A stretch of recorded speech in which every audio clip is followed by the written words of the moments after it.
नमस्कार भैरसिकांनो. नारायण धारप सरांचे साहित्य वाचून जो थरार अनुभवण्यास मिळतो तो शब्दात सांगता येत नाही. पण आपल्या समाजात असे अनेक लोक आहेत ज्यांना वाचता येत नाही, ज्यांना डोळ्यांनी दिसत नाही. मग त्यांनी या भीतीचा आनंद तरी कसा घ्यावा? म्हणूनच आम्ही डॉक्टर शिरीष धारप सरांच्या संमतीने हे साहित्य ऑडिओ स्वरूपात बनवत आहोत, जेणेकरून महाराष्ट्रातील प्रत्येक व्यक्ती त्याला हवं तेव्हा नारायण धारप सरांची लेखणी अनुभव करू शकेल.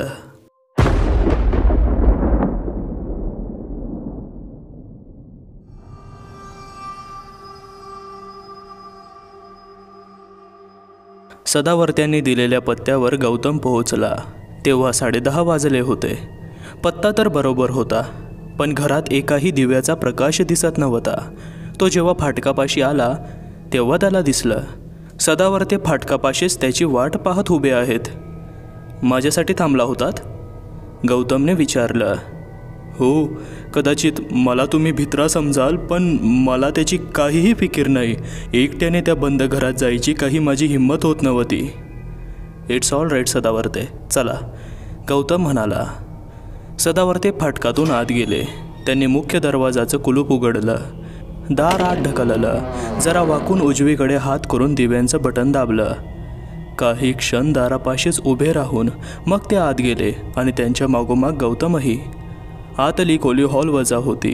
येणाऱ्या जाणाऱ्यांसाठी बसण्यासाठी वापरात आणलेली नेहमीचं फर्निचर, सोफा सेट, आणखी 2 खुर्च्या, टीपॉय, भिंतीला लागून एक साधारण 3 फूट उंचीची लांबच्या लांब शोकेस, त्याच्यावर TV, music system, flower pot, एक फ्रेम केलेला निसर्ग देखाव्याचा फोटो.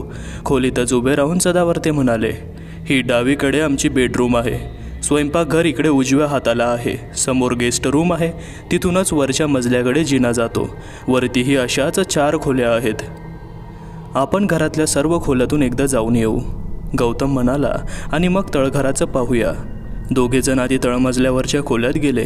तळघराच्या दारावर ठेवलेले उलटं डायनिंग टेबल तसंच होतं. गौतमने त्यावर काहीही टिप्पणी केली नाही. मग ते दोघं वरच्या मजल्यावर गेले. वरच्या खोल्या पाहून झाल्यावर ते खाली आले. गौतमने बरोबर आणलेली बॅग आता उघडली. बॅगमधून त्याने एक व्हिडिओ कॅमेरा बाहेर काढला. सदावर्ते काही बोलायच्या आधीच तो म्हणाला, सदावर्ते, आपण हा कॅमेरा तळघरात लावून ठेवणार आहोत. जवळजवळ 3 तासांचं रेकॉर्डिंग त्यात होऊ शकतं. आता 11 वाजत आले आहेत. चला. त्यांना नाही म्हणण्याची त्याने संधीच दिली नाही. दोघं स्वयंपाकघरात आले. दोघांनी दोन्ही बाजूंनी डायनिंग टेबलचे पाय धरून टेबल बाजूला केलं. तळघराचं दार उघडून गौतम पायऱ्यांवरून खाली गेला सुद्धा. मग सदावर्ते मागे कसे राहणार? तळघरातल्या दिव्यासाठी वरतीही एक बटन होतं. ते त्यांनी दाबताच तळघरात प्रकाश झाला. पायरी पायरी करत जराशा धडधडत्या काळजानेच सदावर्ते जिन्यावरून खाली आले. ज्या जागेत काल रात्री त्यांनी त्या अभद्र ध्यानाचा नाच धिंगाणा पाहिला होता, ती जागा आज रिकामी होती. एक शब्दही न बोलता गौतमने तळघराची पाहणी केली. एका भिंतीत एक हुक होता. त्यावर कॅमेरा अडकवला. हाताने स्विच ऑन केलं आणि सदावर्त्यांना वर चालायची खूण केली. ते अगदी लगबगीने वर आले. वर आल्यावर गौतमने दार बंद केलं. त्याची कडी सरकावली आणि सदावर्त्यांच्या मदतीने ते डायनिंग टेबल सुरुवातीस होतं तसं उलटच त्या तळघराच्या दारावर ठेवलं. हुश्य करत सदावर्ते एका खुर्चीवर बसले आणि रुमालाने चेहऱ्यावरचा, मानेवरचा घाम पुसायला लागले. एखादा चढ चढल्यासारखा त्यांचा श्वास धापांनी येत होता. त्यांच्याकडे पाहत गौतम म्हणाला, सदावर्ते, तुम्ही ड्रिंक घेता? नेहमी नाही, घरी तर नाहीच नाही, पण एखाद्या पार्टीत. गौतमने त्याच्या बॅगमधून ब्रँडीची बाटली काढली. रॅकमधला एक ग्लास घेतला. त्यात एक अर्धा इंच ब्रँडी ओतली. वर थोडंसं पाणी ओतलं आणि ग्लास सदावर्त्यांपुढे केला. घ्या, त्याची मदत होईल. तो म्हणाला, झोपायची व्यवस्था कुठे करायची, खाली का वर? गौतमने विचारलं. हां? सदावर्ते एकदम दचकून म्हणाले. सदावर्ते, त्यांच्या खांद्यावर हात ठेवत गौतम म्हणाला, तुम्हाला एक सांगायचं आहे. केवळ माझ्या आग्रहाखातर आपण इथे आलेलो आहोत. मला सरळ दिसतंय की तुमच्या मनावर खूप ताण आलेला आहे. आता अगदी स्पष्ट सांगा, इथे रात्र घालवायची तुमची इच्छा नसली तर आपण आताच्या आता जाऊया. मला काहीही राग वगैरे यायचा नाही. केवळ माझ्या कुतूहलापायी तुम्हाला मनस्ताप देण्याचा माझा काहीही अधिकार नाही. मुख्य म्हणजे आपलं काम झालेलं आहे. आपण तिथे कॅमेरा लावलेला आहे. उद्या सकाळी आपण तो इथून नेऊ शकतो. रात्र इथे काढण्याची काहीही आवश्यकता नाही. कोणताही संकोच न ठेवता सांगा. मी कालची रात्र नाही का इथे एकट्याने काढली? ते खरं आहे, पण रात्रभर तुम्हाला चैन पडत होतं का? नाही, अगदी पहाटेस केव्हा तरी जरा झोप लागली. बघा, काल रात्रीचं जागरण आहे. दिवसभर ऑफिसात काम केलं आहे. पुन्हा आजची रात्र तशीच अस्वस्थपणाची गेली तर? डॉक्टर, समजा माझ्या घरातल्या कोणाची प्रकृती बिघडली असती आणि शुश्रूषेसाठी रात्र जागं राहावं लागलं असतं, तर मग मी काही घर सोडून गेलो असतो?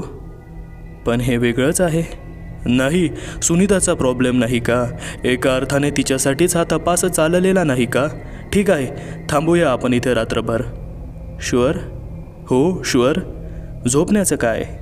खालीच झोपूया. रोजच्या सवयीची खोली आहे. छान. झोपण्याची व्यवस्था झाल्यावर गौतम म्हणाला, सदावर्ते, तुम्हाला एखादं अगदी माइल्ड सेडेटिव्ह देऊ का? कालची रात्र झोप आलेली नाही. आताही एखाद्या वेळी उशिरापर्यंत झोप यायची नाही. माझा सल्ला घ्या. देऊ का? द्या, सदावर्ते म्हणाले. मला सहसा काही घ्यावं लागत नाही. मग तर फारच छान. अगदी ताबडतोब परिणाम होईल. बॅगमधून गोळ्यांची पट्टी काढत गौतम म्हणाला, आणि अगदी शांत झोपा. माझी झोप अगदी सावध असते. वेळ प्रसंग आला तर मी तुम्हाला लगेच जागा करीन. गोळी घेतल्यावर खरोखरच 15-20 मिनिटात सदावर्ती अगदी गाढ झोपी गेले होते. आपल्या इथे असण्याने त्यांना काही प्रमाणात सुरक्षित वाटत असणार याची गौतमला खात्री होती. सदावर्ते राहायचं नाही म्हणाले असते तर त्याच क्षणी तो घराबाहेर पडला असता. पण त्यांनी राहण्याचं ठरवलं. त्याचा त्याला आनंद झाला होता. खालच्या तळघरातल्या कॅमेऱ्यात काय काय नोंदलं जातं याबद्दल त्याला उत्सुकता होतीच. शिवाय तो स्वतःही रात्री त्या तळघराला भेट देणार होता. शेवटी कॅमेऱ्याची नोंद ही यांत्रिकच असणार. समोर आलेला देखावा म्हणजे यंत्राच्या दृष्टीने वेगवेगळ्या रंगांच्या ठिपक्यांचा एक पट. त्या दृश्यात अर्थ मानव घालतो. तळघराचा सर्वच भाग कॅमेराची लेन्स टिपू शकणार नव्हती आणि कॅमेऱ्यात काहीही नोंदलं गेलं तरीही तळघरात काही आलंच नव्हतं असं खात्रीने सांगता येणार नव्हतं. कारण यंत्राला भास होत नाहीत. ती एक खास मानवी प्रक्रिया आहे. मानवाच्या मेंदूची किंवा जाणीवांची किती सहज फसकत होऊ शकते त्याच्या क्षेत्रात त्याला हा अनुभव नित्याचाच होता. हिप्नोसिस खाली असलेल्या व्यक्तीला त्याच्या हातातला गार पाण्याचा प्याला हाताला चटका द्यायला लागतो. जर त्याला सूचना केली की त्याच्या हातात उकळत्या पाण्याचा ग्लास आहे तर खाली पडलेल्या कापसाचा गोळा लोखंडाचा आहे अशी सूचना केली तर दोन्ही हातांनी जोर करून सुद्धा त्याला तो उचलता येत नाही. तेव्हा सदावर्ते अशाच एखाद्या बासजालात सापडले असणं अशक्य नव्हतं. पण इथे या तळघरात का? साधारण 12च्या सुमारास तो खोलीबाहेर पडला. खिशात एक टॉर्च होता. खोलीबाहेर येऊन त्याने आपल्या मागे दार अलगद लोटून ठेवलं आणि मग तो स्वयंपाकघरात आला. तेही दार त्याने आपल्या मागे लोटून ठेवले. डायनिंग टेबलचे दोन्ही पाय धरून शक्य तितका कमी आवाज करीत त्याने ते एका बाजूस सरकवलं. तळघराच्या दारावरची कडी काढली आणि दोन्ही दार उघडून शेजारी टेकवली.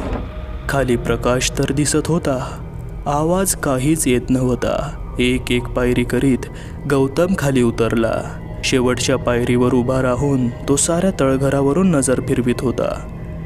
तळघर रिकामं होतं.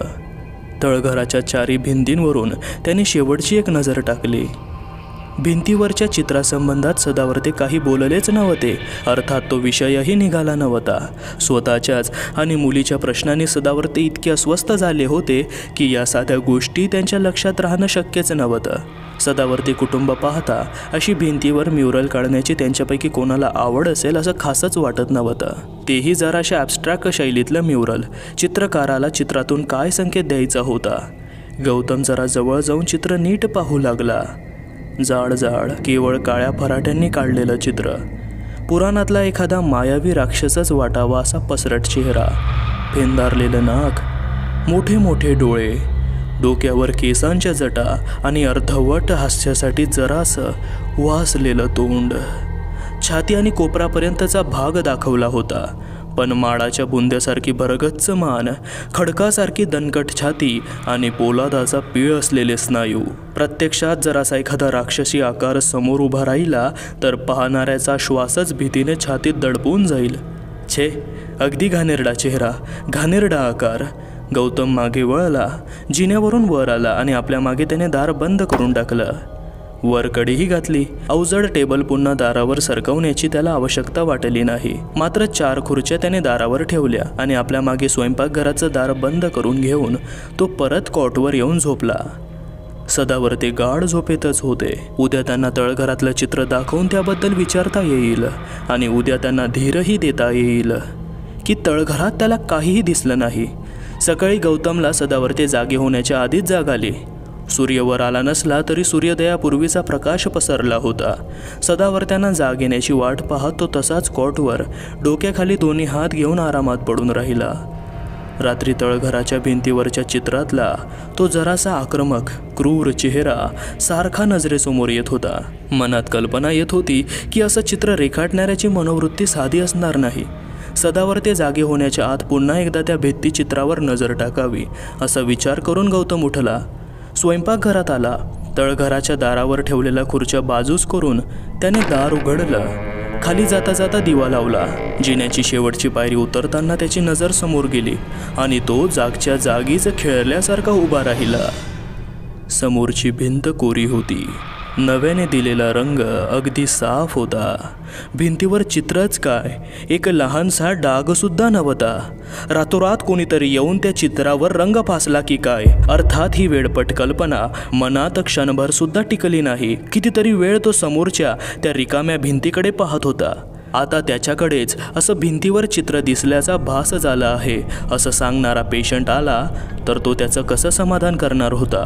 मनाच्या पायालाच हादरा बसणं म्हणजे काय ते त्याला त्या क्षणी समजलं. तो सावकाश पुढे आला. एक उपचार म्हणून त्याने त्या भिंतीच्या गुळगुळीत पृष्ठभागावरून हात फिरवला आणि मग सर्व तळघरावरून नजर फिरवली. डोळ्यांना तळघर रिकामं दिसत होतं, पण आता मनात शंका जन्मास आली होती. हुकला टांगत असलेला कॅमेरा त्याने काढून घेतला आणि तो वर आला. बहुधा त्याच्या खुर्च्या हलवण्याच्या किंवा दार उघडण्याच्या आवाजाने सदावर्ते जागे झाले होते. स्वयंपाकघरात बेसिनजवळ चेहरा तोंड धुवत होते. त्यांची नजर गौतमकडे जाताच त्याने हातातला कॅमेरा उंच करून दाखवला.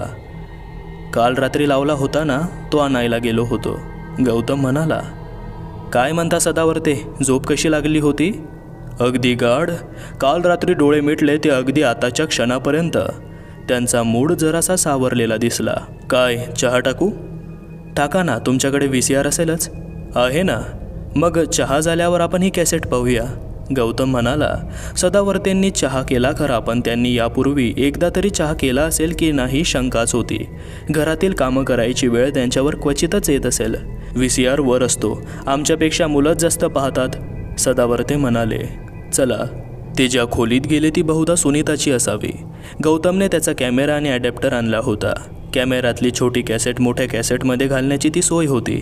त्याने कॅसेट VCRमध्ये घातली आणि VCR सुरू केला. चॅनल ॲडजस्ट केल्याबरोबर समोर तळघराची भिंत आली. काही रेकॉर्ड झाला आहे की नाही मला माहीत नाही, गौतम म्हणाला. पण आपल्याला सगळ्याच्या सगळ्या 3 तासांची कॅसेट पाहावी लागेल. आपण असं करूया, एक जण आपापले दाढी वगैरे कार्यक्रम आळीपाळीने उरकून घेऊया, पण TV समोर मात्र कुणीतरी असलंच पाहिजे. 8:15 वाजता कॅसेट सुरू झाली होती. 10:15 वाजेपर्यंत समोर फक्त तळघराची भिंतच दिसत होती. दोघांची स्नान वगैरे झाली होती. सदावर्ते खाली गेले होते. नाश्त्यासाठी त्यांनी बाकरवड्या, चिवडा, रवा बेसनचे लाडू यांचे 3 डबे, 2 प्लेट आणि पाण्याचं तांब्या भांडं सर्व वर आणलं होतं. दोघांनी प्लेट भरून घेतल्या होत्या, पण खाण्यासाठी हातात घेतलेले घास तसेच राहिले. टीव्हीतल्या भिंतीवर एक सावली आली होती. आधी नुसताच काळा डाग होता.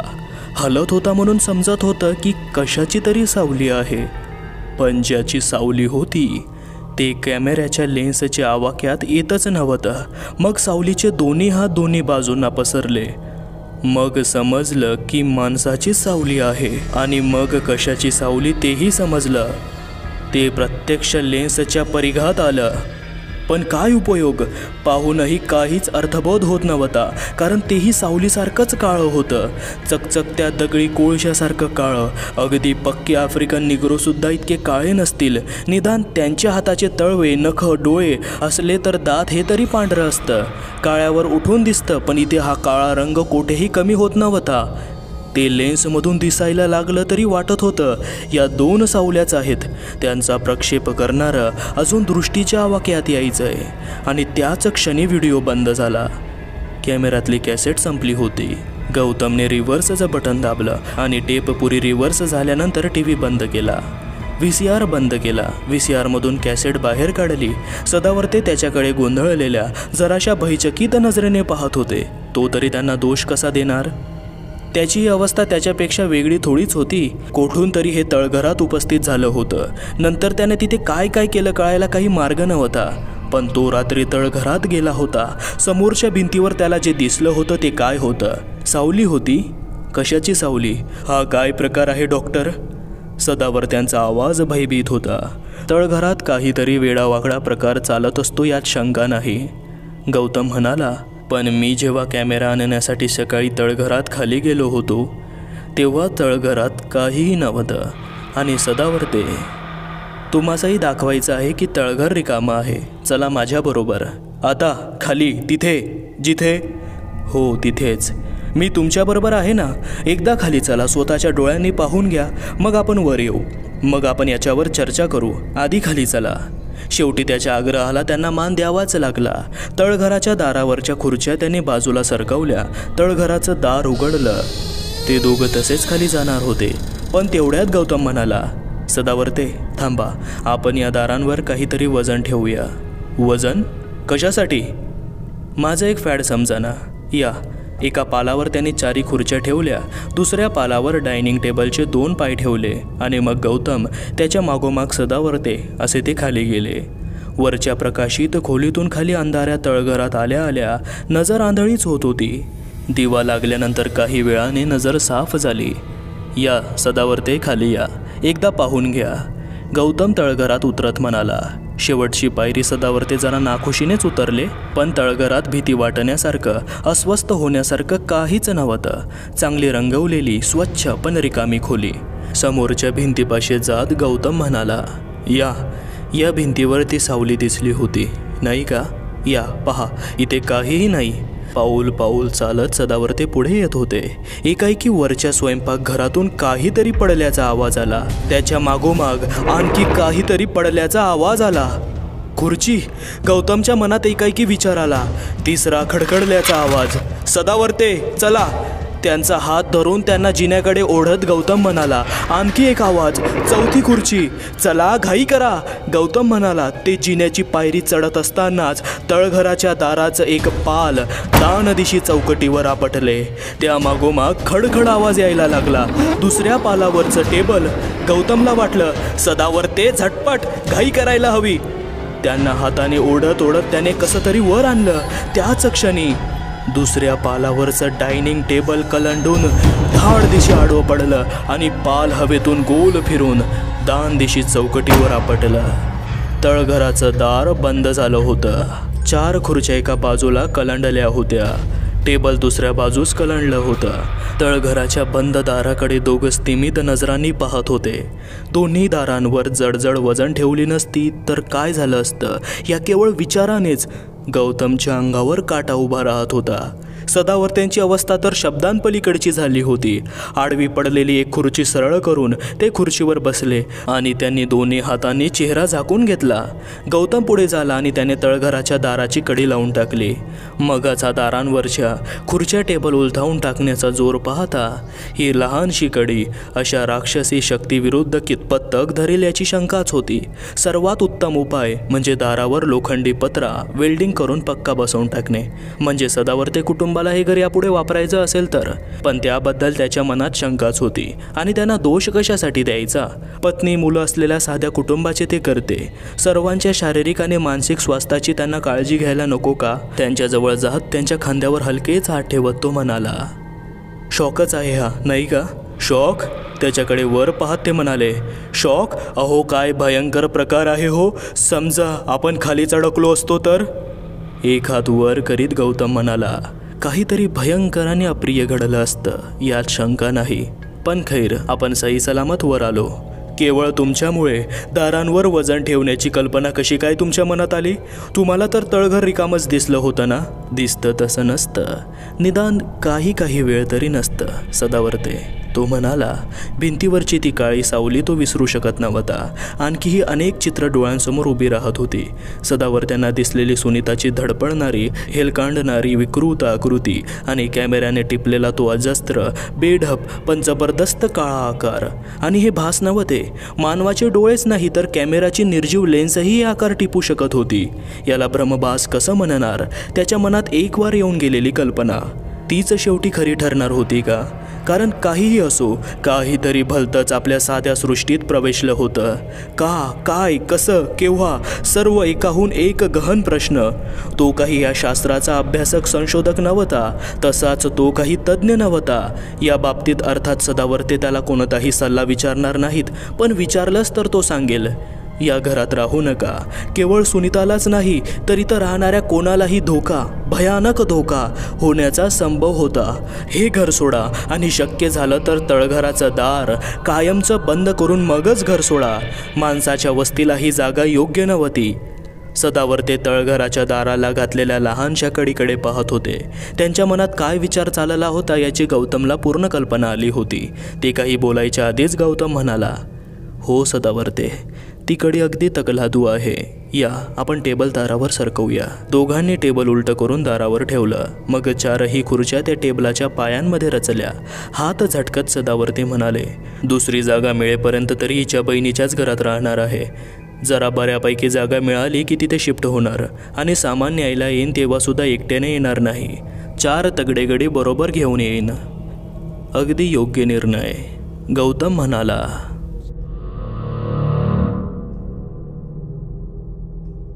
मित्रांनो, आपण चॅनलचा लोगो बदलला त्याबद्दल कोणीही काही बोलले नाही. आवडला ना लोगो? हा लोगो बनवला आहे आमचे मित्र रोहित पाटील सर यांनी. उत्कृष्ट दर्जाचे चित्र, ॲनिमेशन्स बनवण्याचा त्यांचा अनुभव आहे. अगदी फोटोचे पेन्सिल स्केचसुद्धा ते अगदी हुबेहूब काढतात. तुम्हालाही काही चित्र बनवून घ्यायचे असल्यास त्यांना तुम्ही संपर्क करू शकतात. त्यांचा इंस्टाग्राम ID मी डिस्क्रिप्शनमध्ये देत आहे. कथा कशी वाटली हे कमेंट करून नक्की सांगा. आता खरा थरार सुरू झाला आहे, त्यामुळे आम्ही सुट्टी घेणार नाहीत. तुम्ही सुद्धा दररोज हजर रहा. भेटूया उद्या ठीक 8:50 तोवर काळजी घ्या.